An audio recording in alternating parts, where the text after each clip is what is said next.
Olá, queridos, graça e paz, bom dia, na bênção, pastor Josias. Estou aqui com a Bíblia aberta, o texto de Mateus, capítulo 5, o versículo de número 9, que diz: Bem-aventurados pacificadores, pois serão chamados filhos de Deus. Muito bem. A capacidade de ser chamado de filho de Deus está ligada àquilo que Deus faz. Os pacificadores são aqueles que pacificam. Pacificar, portanto, é trazer paz. Mas de que tipo de paz nós estamos falando? Porque nós vimos, dentro do período histórico, a Pax Romana. A Pax Romana, durante o período onde Roma dominou todo o mundo antigo, a Pax Romana consistia na ausência de guerra. E hoje, quando se fala em pacificação, a gente pergunta, a gente está falando de ausência de guerra?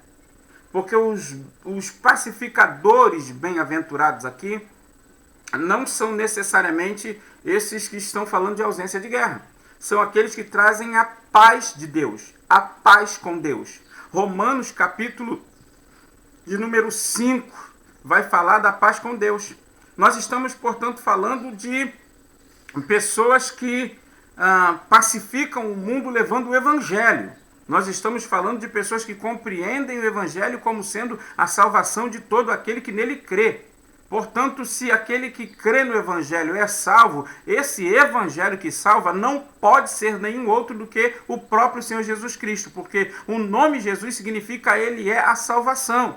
E se Jesus é a salvação e se o Evangelho testemunha de Cristo, a pacificação falada em Mateus capítulo 5, versículo 9, é a pacificação via Evangelho, via boas novas, via notícia agradável que é agora a escapatória. Você já não está mais debaixo de maldição, desde que creia e obedeça ao Senhor Jesus Cristo, desde que tenha a sua vida colocada sob os seus preceitos.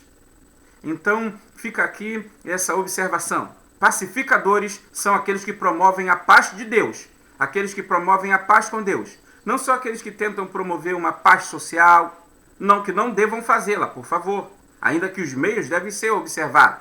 Não se pode chamar de pacificador alguém que parte para a guerra, que parte para a briga. Não dá para chamar de pacificador aquele que, se dizendo cristão, vai tentar resolver os problemas com um kamehameha, com um golpe fulminante de karatê, à base de armas de fogo. Isso não é ser cristão.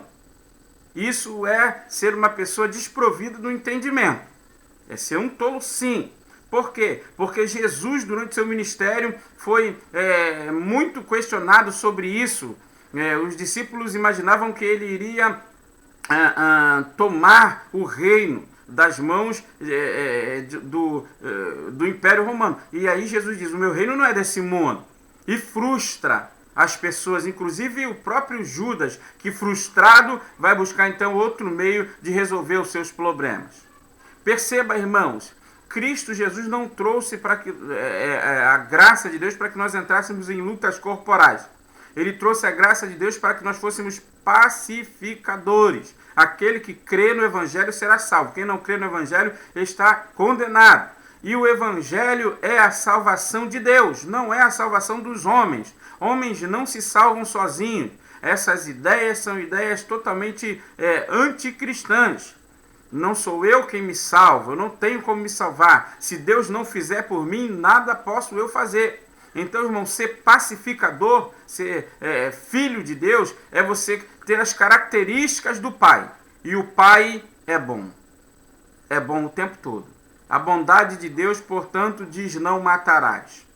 E se você vê um cristão empenhado em matar uma outra pessoa, ele não entendeu a mensagem do Evangelho. Precisa, de novo, sentar para estudar, para ser arguido, para ser ensinado a respeito do que é o verdadeiro Evangelho, que é a salvação de Deus para todo aquele que nele crê. Glória a Deus por essa maravilhosa salvação que foi, por Jesus Cristo, conquistada na cruz, colocada efetivamente na cruz, quando ele disse: tudo está pago, tetelestai. Que Deus te abençoe rica e abundantemente, em nome de Jesus. Não se esqueça, está sempre compartilhando os nossos conteúdos, se inscreva no canal, comenta, ajuda a gente aí nessa propagação do Evangelho, tá bom? Que Deus te abençoe rica e abundantemente em nome de Jesus.